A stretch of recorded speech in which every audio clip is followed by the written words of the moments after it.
आप सभी को गणतंत्र दिवस की ढेर सारी शुभकामनाएं। तो क्या तैयारी है 26 जनवरी और साथ ही साथ सरस्वती पूजा की।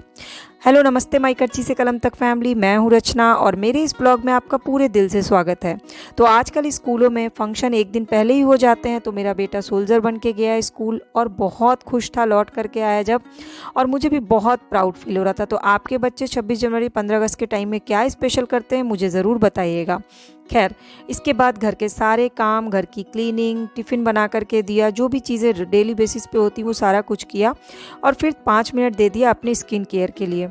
तो जहाँ तक मैं अपनी हर ब्लॉग में आपसे बात करती हूँ कि अपनी स्किन का ख्याल रखना आपके लिए बहुत ज़रूरी होता है। सिर्फ खूबसूरत दिखने के लिए, बाहर से चेहरा सुंदर दिखने के लिए ज़रूरी नहीं है, बल्कि जितना हम जो खाते पीते हैं ना डेली बेसिस पे, क्योंकि हमारे शरीर को इंटरनल उसकी ज़रूरत होती है, उतनी ही ज़रूरत एक्सटर्नल भी होती है।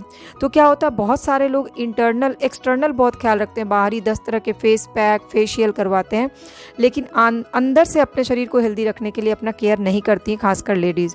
और बहुत सारी लेडीज़ हैं, बहुत सारी चीज़ें खाती पीती हैं, लेकिन बाहर से अपनी स्किन की केयर नहीं करती हैं। तो ओवरऑल दोनों का रेशियो जो है वो 50-50% होना चाहिए। मीन्स खाने पीने का भी ध्यान दीजिए और एक्सटर्नल भी स्किन केयर करने के लिए 5 मिनट तो रोज़ निकाल ही लिया करिए।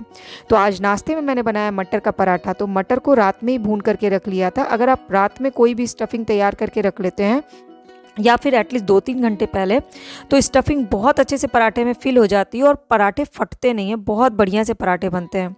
तो अभी विंटर सीज़न का सबसे बड़ा फ़ायदा ये है कि भरे हुए पराठों का सीज़न है, चाहे मूली हो, चाहे मटर हो, चाहे आलू का, चाहे गोभी का, प्याज का पराठा। तो आप स्टफिंग रात में ही बना करके रख के ट्राई करिएगा। और अगर मटर के पराठे की स्टफिंग की रेसिपी देखनी होगी तो मुझे कमेंट करके बताइएगा, मैं आपसे उसकी रेसिपी ज़रूर शेयर करूँगी। तो पराठे बनाने में मेरा हाथ कुछ ज़्यादा ही तेज़ चलता है, तो फटाफट से मैंने पराठे बना लिए। और टमाटर की चटनी की रेसिपी मैंने आपसे ऑलरेडी शेयर की हुई है। मैंने बताया था कि पूरे साल के लिए बना के रख दीजिए, ख़राब नहीं होता। तो मैं एक भरे डब्बे में भर के बना के रख देती हूँ और जब भी स्टफ पराठा बनाती हूँ तो थोड़ी सी चटनी निकाल के उसको हल्का गर्म कर लेती हूँ। तो ये मटर के पराठे फटाफट से बन के तैयार हो गए और टमाटर की चटनी गर्म कर ली, साथ में थोड़ी सी ताज़ी ताज़ी सी दही जमाई थी वो लिया, और चाय तो हमारा सुबह का हो ही जाता है। उसके बाद घर की क्लीनिंग, नहाना धोना, पूजा पाठ, सारी चीज़ें, और फिर कपड़ों की बारी आ जाती है। तो रोज़ कपड़े इकट्ठा नहीं होते धुलने लायक, लेकिन 2 से 3 दिन में हो जाते हैं। तो हम क्या करते हैं ना, कभी कभी हड़बड़ा के कपड़े ऐसे ही रख देते हैं। उसके लिए एक ट्रिक बताती हूँ। घर के किसी एक अलमारी के एक पोर्शन को खाली रखिए, ताकि जिस दिन आप हड़बड़ी में हो, आपके पास समय ना हो, तो आप कपड़े को उस अलमारी में रख दीजिए।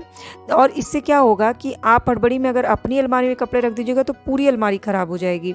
जबकि जब भी आप फ्री होते हैं तो आपको बस वो वाली अलमारी का सेक्शन जो है वो क्लीन अलग करना होता है। इससे आपकी बाकी अलमारियां ख़राब नहीं होती। तो मैं एक तो हमेशा ही खाली रखती हूँ और उसी में इकट्ठा करती जाती हूँ, और जिस दिन मौका मिलता है सारे सेक्शंस को बांट बांट के अलग अलग, कुर्ती, पैंट, शर्ट और लोअर, जो मेरे बेटे का कपड़ा है वो सब अलग अलग छांट के लगाती हूँ। तो इससे कपड़े की अलमारी ख़राब नहीं होती है। खैर, ये तो अलमारी को मेंटेन करने का एक ट्रिक बताया मैंने आपको। इसके बाद आज मैंने दिन में बनाया चावल, दाल, गोभी आलू की सूखी सब्जी, और साथ ही साथ घर की बनी हुई बड़ी है उसकी सब्ज़ी बनाई। तो ये वाली सब्ज़ी मेरे घर में मेरे हस्बैंड को बहुत पसंद आती है। और सप्ताह में, जैसा कि मैंने आपको बताया ना, कि ज़रूरी नहीं है कि आप एक ही सब्ज़ी बार बार रिपीट करिए। सप्ताह का पूरा एक सप्ताह का मेन्यू अगर आप पहले से बना लेते हैं तो सब्जियां रिपीट नहीं होती और घर वाले बहुत मन से खाते हैं। तो 3 लोगों के लिए बढ़िया उसी हिसाब से मैंने निकाल ली, उसको धुल लिया, क्योंकि इसको धूप में सुखाते हैं ना, तो इसको धुल के बनाना चाहिए, क्योंकि खुले करके सुखाते हैं। तो इसको पहले धुल लिया है। और बड़ी के हिसाब से एक आलू ले लिया, एक प्याज, एक टमाटर, थोड़े से लहसुन की कलियाँ और अदरक, इसका अच्छा सा पेस्ट तैयार कर लूँगी, जो कि बहुत ही कॉमन है सब्ज़ी बनाने के लिए। अब इसके बाद कुकर चढ़ाया, कुकर में सरसों का तेल डाला। सरसों का तेल जब गर्म हो गया तो इसमें सबसे पहले बड़ी डाल करके 2-3 मिनट के लिए भून लिया। बड़ी को भूनने का फ़ायदा ये होता है कि बड़ी की सब्ज़ी बहुत ही सोंधी सी बनती है। आपको गाँव वाली सब्ज़ी की याद आ जाएगी, अगर आपने गाँव में कभी अपनी दादी नानी के हाथों की बड़ी बना के की सब्ज़ी खाई होगी तो। और इसके बाद ये आलू भी साथ में भून लिया और इसको निकाल दिया। फिर 1 चम्मच सरसों का तेल और डाल दिया और तेल गर्म हो गया तो सबसे पहले हींग का तड़का, जो कि मैं आपको हमेशा बताती हूँ कि किसी भी सब्ज़ी में हींग का तड़का देने से सब्ज़ी बहुत टेस्टी बनती है, और साथ ही साथ जीरे का तड़का।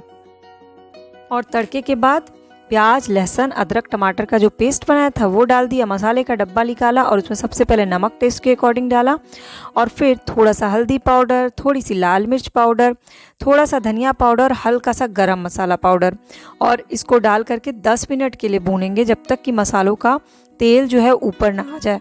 इसमें सबसे मेन यही होता है कि ये प्याज टमाटर खूब अच्छे से भुन जाने चाहिए। तो 10 मिनट भुनने के बाद मसालों का कलर भी चेंज हो गया, तेल भी ऊपर आ गया, तो बढ़िया और आलू डाल दिया, इसको चलाया और इसमें 1.5 गिलास पानी डाल के मीडियम फ्लेम पे 5 सीटी लगाई। ये जो बढ़िया होती हैं इसको गलने में टाइम लगता है, तो कभी भी तेज़ फ्लेम पे इसमें सीटी मत लगाइएगा, हमेशा मीडियम फ्लेम पे इसमें 5 सीटी लगाइएगा और धनिया पत्ती डालकर इसको सर्व किया।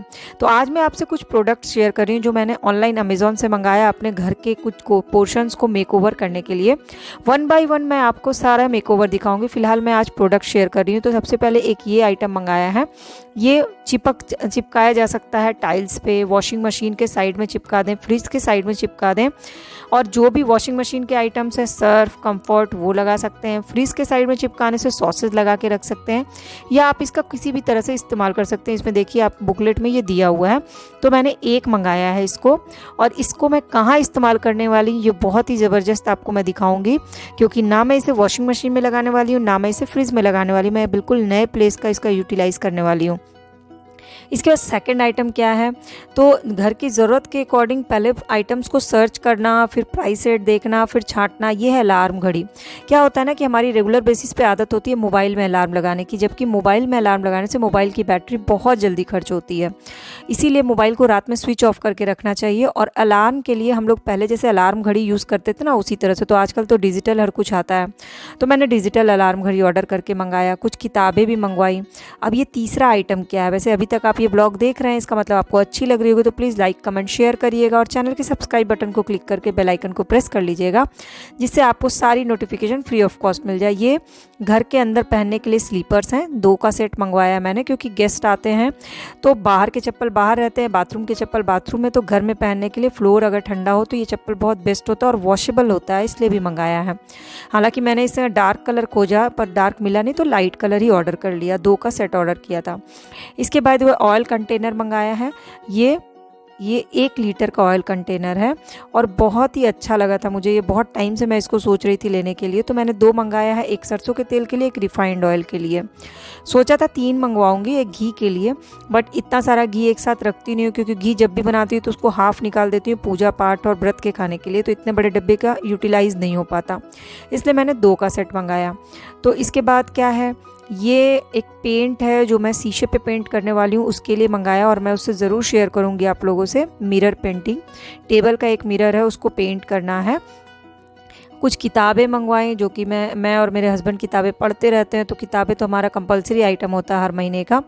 इसके अलावा एक और आइटम है जो सबसे पहले मैं सेट करने वाली हूँ, और ये मैंने अपने किचन के कॉर्नर के लिए मंगाया है। क्यों मंगवाया है मैं आपको किचन का कॉर्नर दिखा करके बताऊँगी, और मेरे ख्याल से आपको ये आइटम बहुत अच्छा लगेगा, क्योंकि ये फोल्डेबल है और हमारी जो है वो ट्रांसफरेबल जॉब है, तो मैं मैक्सिमम ऐसी चीज़ें मंगाती हूँ जिसको फोल्ड करके ईजिली रखा जा सके, जो जल्दी टूटने वाला ना हो और जो अपने प्राइस रेंज में हो। तो ये पूरा एक स्टैंड है, उसको सेट करना था। तो जब मैं सेट कर रही थी तभी फिर मेरा बेटा भी आ गया, तो उसने बोला मैं सेटअप करवाऊंगा, और ये एक ऐसी चीज़ है कि बच्चे भी सेट कर लेते हैं, तो मैंने उसको थोड़ा थोड़ा हेल्प किया और उसने बहुत अच्छे से इसको सेट कर लिया। अब बेटे को इन्वॉल्व करने का रीज़न ये है कि घर के काम में आप अगर बच्चे को छोटी मोटी सी हेल्प लेते हैं तो बच्चों का आपसे अटैचमेंट बढ़ता है, घर की हर कॉर्नर से उनका इमोशनल अटैचमेंट होता है, और ख़ुद वो इन चीज़ों का ख्याल रखते हैं, और दूसरा उनके अंदर एक पॉजिटिविटी आती है जब वो पॉजिटिव साइड में इंगेज होते हैं। तो मेरी कोशिश यही होती है कि रचित को हमेशा पॉजिटिव साइड में बिज़ी रखूं और ज़्यादा से ज़्यादा उसे समय दे सकूं, चाहे घर के काम के में इन्वॉल्व करके, चाहे उसको पढ़ा लिखा करके। आप अपने बच्चों के साथ कैसे टाइम स्पेंड करते हैं, खासकर जिस दिन छुट्टी होती है, मुझे ज़रूर बताइएगा, ताकि मैं भी उसको फॉलो कर सकूँ। और इस तरह से ये स्टैंड सेट हो गया। अब इसको किचन में सेट करना था, और किचन के किस कॉर्नर में मैंने इसे सेट किया, चलिए मैं आपको वो दिखाती हूँ। आपको अगर ये प्रोडक्ट अच्छा लगा होगा, लेना होगा, तो बताइएगा, मैं आपको इसकी लिंक शेयर कर दूँगी। तो ये जो कॉर्नर है, यहाँ पर ये पूरा टेबल रखा हुआ था, इसके कारण ना क्लीनिंग अच्छे से नहीं हो पाती थी रोज़ रोज़।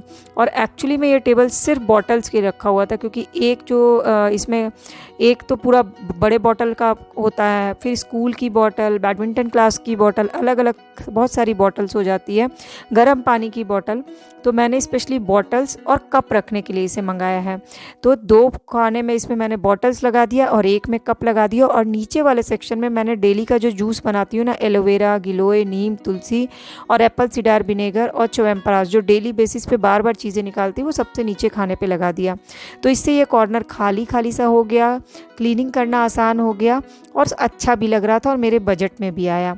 खैर, आपको ये कैसा लग रहा है प्रोडक्ट मुझे ज़रूर बताइएगा। और मेरे घर के छोटी छोटी सी चीज़ें ही मैं ऑर्डर करती हूँ और मुझे लगता है छोटी छोटी चीज़ों से घर के हर कोने को मेकओवर किया जा सकता है और खुद को भी बहुत अच्छा लगता है और जो हमारे घर में आते हैं उन लोगों को भी अच्छा लगता है, तो अपना भी कॉन्फिडेंस बढ़ता है। तो मुझे घर के हर कोनों को सजाने का बहुत शौक़ है और मुझे लगता है मैक्सिमम लेडीज़ का ये शौक़ होता है। और हम अपने कहते हैं ना कंफर्ट ज़ोन के हिसाब से चीज़ों को लगाते हैं, जो बार बार यूज़ करने वाली चीज़ें हों वो सामने ही लगाएं ताकि बार बार आपकी मेहनत बचे, आपका समय बचे।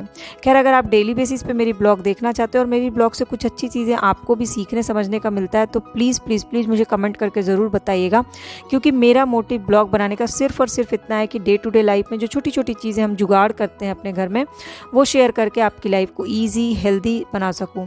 रात के खाने में मैंने बनाया आलू मटर टमाटर की झोल वाली सब्ज़ी और पूड़ी।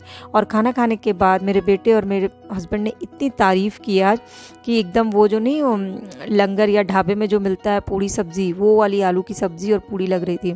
मेरी ना पूड़ी बनाने की स्पीड भी बहुत ज़बरदस्त, तो मुझे बहुत इंटरेस्ट आता है बेलना सेकना और छानना ये सब सारी करने में।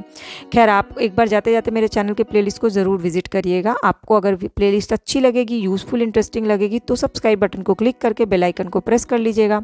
बाकी कल की ब्लॉग में हम फिर मिलेंगे और आज की ब्लॉग आपको कैसी लगी ये कमेंट सेक्शन में ज़रूर बताइएगा और सबसे अच्छी चीज़ क्या लगी वो बताइएगा और कहाँ से आप हैं, किस लोकेशन से आप इस ब्लॉग को देख रहे हैं वो भी कमेंट सेक्शन में बताइएगा, ताकि मुझे पता चले कि मेरे फैमिली मेम्बर्स पूरी इंडिया में या इंडिया से बाहर भी कहाँ कहाँ तक हैं और हमारी ये कनेक्टिविटी हमेशा ऐसे ही बनी रहे तो मुझे भी बहुत अच्छा लगेगा और आप लोगों को भी।